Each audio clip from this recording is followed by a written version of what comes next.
Breaking news చూస్తున్నాం. Delhi liquor scam లో తీహార్ జైల్లో ఉన్న బీఆర్ఎస్ ఎమ్మెల్సీ కవిత మరోసారి బెయిల్ పిటిషన్ మూవ్ చేశారు. ఆమె పిటిషన్ ఈ రోజు రౌజ్ అవెన్యూ కోర్టులో విచారణకు రానుంది. ఈడీ కేసులో సాధారణ బెయిల్ మంజూరు చేయాలని కోరుతూ ఆమె పిటిషన్ వేశారు. ఈ పిటిషన్ను ఈ రోజు సిబిఐ ప్రత్యేక జడ్జి జస్టిస్ కావేరి బవేజా విచారణ చేయనున్నారు. గతంలో కవిత పెట్టుకున్న మధ్యంతర బెయిల్ పిటిషన్ను కోర్టు తిరస్కరించింది.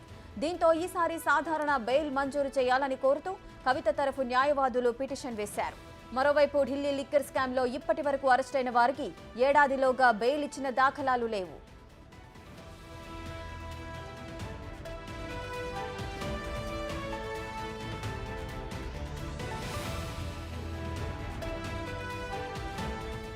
ఢిల్లీ లిక్కర్ కేసులో అరెస్ట్ అయి జైల్లో ఉన్న కవిత మరోసారి బెయిల్ పిటిషన్ ను మూవ్ చేయబోతున్నారు. మరి ఈసారి కవితకు బెయిల్ లభిస్తుందా? ఇంతవరకు కూడా మధ్యంతర బెయిల్ పిటిషన్ ను దాఖలు చేశారు కవిత. అయినప్పటికీ కూడా ఆ బెయిల్ పిటిషన్ అయితే రౌజ్ అవెన్యూ కోర్టు తోసిపుచ్చింది. ఈ నేపథ్యంలోనే ఇప్పుడు మళ్ళీ రెగ్యులర్ బెయిల్ కోసం ఆమె ప్రయత్నాలు చేస్తోంది. మరి ఈసారైనా కూడా బెయిల్ వస్తుందా రాదా అనే ఉత్కంఠ అయితే నెలకొంది. మామూలుగా అయితే ఢిల్లీ లిక్కర్ స్కామ్ లో మాత్రం ఇప్పటి వరకు కూడా అరెస్ట్ అయిన వారికి ఏడాదిలోగా బెయిల్ ఇచ్చిన దాఖలా లేవు. ఈ నేపథ్యంలో తొలిసారి లిక్కర్ కేసులో అరెస్ట్ అయిన కవిత ఒక మహిళ కాబట్టి ఈ కేసులో ఇప్పుడు ఆమె బెయిల్ పిటిషన్ అనేది ఒక ప్రాముఖ్యత అయితే సంతరించుకుంది.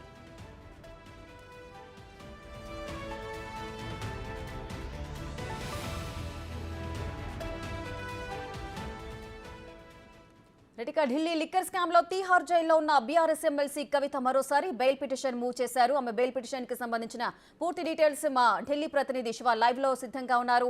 శివ, చెప్పండి, ఈసారైనా కూడా కవితకు బెయిల్ వచ్చే అవకాశాలున్నాయా? అసలు ఈ బెయిల్ పిటిషన్ లో ఎటువంటి అంశాలు పొందుపరిచారు?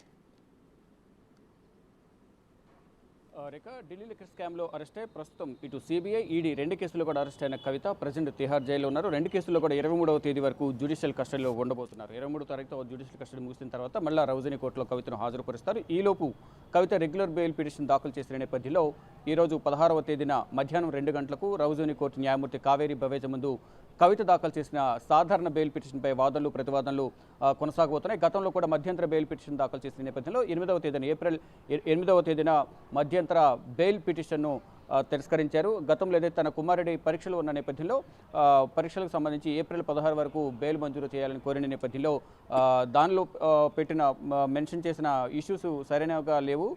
ఈ నేపథ్యంలోనే ఒకవేళ బెయిల్ మంజూరు చేస్తే కవిత సాక్షులను ప్రభావితం చేసే అవకాశం ఉంది కాబట్టి కవితకు బెయిల్ మంజూరు చేయొద్దనేది ఈడీ తరపున వాదనలు వినిపించారు. ఈడీ వాదనలతో ఏకీభవించిన న్యాయమూర్తి కావేరి బవేజా కవిత దాఖలు చేసిన మధ్యంతర బెయిల్ పిటిషన్ తిరస్కరించారు. ఈ నేపథ్యంలోనే రెగ్యులర్ బెయిల్ పిటిషన్పై ఈ నెల 20వ తేదీన విచారణ జరగాల్సి ఉంది. కానీ మధ్యంతర బెయిల్ పిటిషన్ తిరస్కరించిన నేపథ్యంలో త్వరగా అత్యవసరంగా ఈ రెగ్యులర్ బెయిల్ను ముందుకు జరిపి అత్యవసరంగా విచారించాలని కోరిన నేపథ్యంలో 16వ తేదీన విచారిస్తామంటూ కూడా గతంలో వాదనల సందర్భంగా తెలియజేశారు. దానిలో భాగంగా ఈరోజు మధ్యాహ్నం 2 గంటలకు కవితకు సంబంధించిన సాధారణ బెయిల్ పిటిషన్పై వాదనలు వినిపించబోతున్నారు.